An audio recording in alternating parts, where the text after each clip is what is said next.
అసలు ఈ రాష్ట్రానికి కేంద్ర మంత్రులు పైసా పనికిరానటువంటి మంత్రులు కేంద్ర మంత్రులు ఇద్దరు ఉన్నారు. కేంద్రానికి పనికొస్తారు తప్ప రాష్ట్రానికి పైసా పనికిరానటువంటి మంత్రులు అంటే ఫస్ట్ కిషన్ రెడ్డి గారు వస్తారు, సెకండ్ బండి సంజయ్ గారు వస్తారు. దేనికి పనికిరారు. ఈరోజు నిన్న పార్లమెంట్లో సుదీర్ఘమైనటువంటి చర్చ జరిగింది.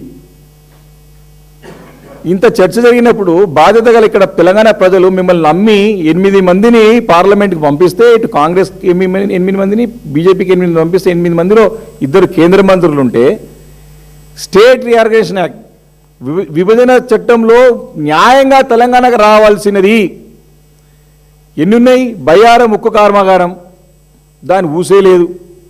కాజీపేట కోచ్ ఫ్యాక్టరీ అసలు అది కనబడడం లేదు. ట్రైబల్ యూనివర్సిటీ అసలు పనులే జరుగుతలేవు. వెనుకబడిన ప్రాంతాలకి స్పెషల్ ఇన్సెంటివ్స్ అసలు దాని గురించి మాటనే ఎత్తలేదు. ప్రతి రాష్ట్రానికి ఈరోజు యావత్ భారతదేశంలో ప్రతి రాష్ట్రానికి ఒక జాతీయ ప్రాజెక్ట్ ఉన్నది. జాతీయ ప్రాజెక్ట్ లేని రాష్ట్రం ఏదైతుందా అంటే ఈరోజు తెలంగాణనే జాతీయ ప్రాజెక్ట్ లేని రాష్ట్రం. సిగ్గుండాల మంత్రులకు మాట్లాడడానికి. ఇంత పౌరుషం, తెలంగాణ ఉప్పు కారం తింటున్నారు, తెలంగాణ ప్రజల పుణ్యాన మీరు మంత్రులు అనుభవిస్తున్నారు. అక్కడ ప్రజలు తెలంగాణ రాష్ట్రం ఇంత నష్టపోతూ ఉంటే మాట్లాడాల్సింది పోయి గతంలో 10 సంవత్సరాలు తెలంగాణ రాష్ట్రాన్ని నంబర్ 1 స్టేట్గా నిలబెట్టినటువంటి ఒక మా అధినేతని పట్టుకొని మాటలు మాట్లాడటానికి నిజంగా కూడా వారికి ఇంగిత జ్ఞానం అని ఉండాలా. కొంచెం మన తెలంగాణ ఆత్మ గౌరవాన్ని కాపాడుకోవాల్సిన బాధ్యతలు ఉండాలా. ఇదే కిషన్ రెడ్డి గారు తెలంగాణ ఉద్యమంలో తోకముడిచి వెళ్ళిపోయినట్టు నాయకుడు రోజు కేంద్రంలో మంత్రులను సిగ్గుచేటు, మనకి అవమానం. ఈరోజు అలాంటి వారు మా గురించి మాట్లాడుతూ ఉన్నారు. నీ బాధ్యత ఉన్నదా? 12 సంవత్సరాలు అయింది మీరు బీజేపీ కేంద్రంలోకి వచ్చి మంత్రులుగా పనిచేస్తున్నారు, ఎంపీలుగా ఉన్నారు, చాతగాని దద్దముల్లాగా ఉన్నారు. ఈరోజు అలంకార ప్రాయంగానే అనుభవం అధికారం అనుభవిస్తారు తప్ప తెలంగాణ రాష్ట్ర ప్రజలకి, తెలంగాణ రాష్ట్రానికి నయా పైసా పనికిరానట్టు వాళ్ళు వీళ్ళు. సైనిక్ స్కూళ్ళు తేవాలి, ఇన్ని రావాలి ఈరోజు మనకి కేంద్రీయ విద్యాలయాలు, నవోదయ పాఠశాలలు జిల్లాకు ఒక్కటి ఏమని తెస్తున్నారా? అసలు మన పోయే నిధులే మనకి వాపసు వస్తున్నాయి.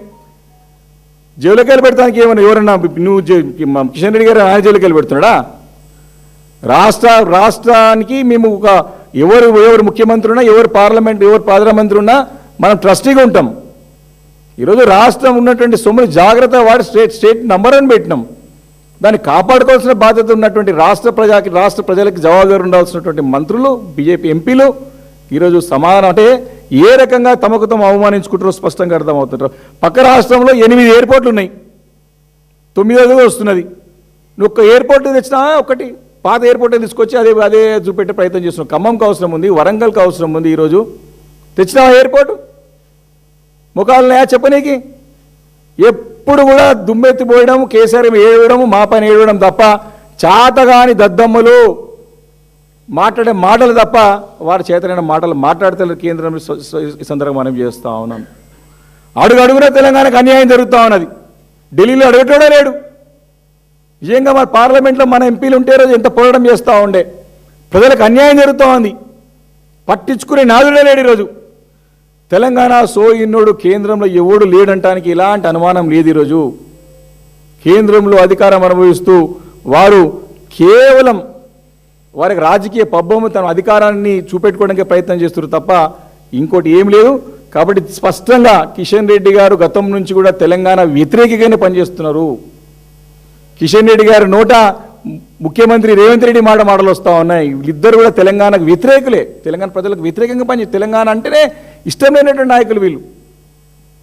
కిషన్ రెడ్డి గారు రాజీనామా చేయకుండా తోక ముడుచుకొని పోయిన రోజు ఈరోజు మళ్ళీ నిజంగా నీకు దమ్ము ధైర్యం ఉంటే ఇదే కేసీఆర్ గారిపై నిలబడ్డావు కదా. మరి ఆ రోజు చిత్తున నిలబట్టారు కదా అంబర్పేటలో నిన్ను. కేసీఆర్ గారి పోటీ పెడితే అందరు ఎమ్మెల్యేలు ఓడిపోయినారు. ఈరోజు ఇప్పుడున్న ఎమ్మెల్యేలు అందరూ నిలబడ్డారు. ఆ రోజు మళ్ళీ ఇది కేసీఆర్ గారి సంబంధం ఎన్నిక అని చెప్పి ప్రజలను మోసం చేసి ఎంపీలై ఈరోజు మళ్ళీ తెలంగాణను మోసం చేస్తూ ఉన్నారు. ప్రజలందరూ కూడా ఏమని ప్రచారం చేశారు పార్లమెంట్ ఎన్నికల్లో? ఇది కేసీఆర్ గారి సంబంధం ఎన్నిక, కేసీఆర్ గారి సంబంధం ఎన్నిక అని చెప్పి ఓట్లు వేయించుకొని, ఓట్లు దండుకొని ఈరోజు మళ్ళీ తెలంగాణ రాష్ట్రానికే మరి తీవ్ర అన్యాయం చేస్తూ ఉన్నారు వీళ్ళు. కాబట్టి తెలంగాణ కోసం కొట్లాడేది, తెలంగాణ కోసం నిలబడేది ఏకైక పార్టీ మరి బీఆర్ఎస్ పార్టీ. గులాబీ జెండానే, కేసీఆర్ గారి నాయకత్వమే బీఆర్ఎస్ పార్టీకి శ్రీరామరక్ష. కాబట్టి ఈరోజు కేంద్ర మంత్రులు తమ బాధ్యతను తెలుసుకోవాలి. ఇప్పటికైనా రాష్ట్రానికి జరుగుతున్న అన్యాయాన్ని గుర్తించాలా. రాష్ట్రానికి రావాల్సిన నిధులు కాదు, ఎన్నో పెండింగ్లో స్టేట్ రీఆర్గనైజేషన్ యాక్ట్ నిన్న పక్క రాష్ట్రం చేసుకుంది. ఎస్, అందరం స్వాగతించడం. కానీ మీకు సోయి ఉండాలి కదా. ఒక్క జాతీయ ప్రాజెక్ట్ పాలమూరు రంగారెడ్డి తీసుకొస్తే ఏమునిపోతుంది?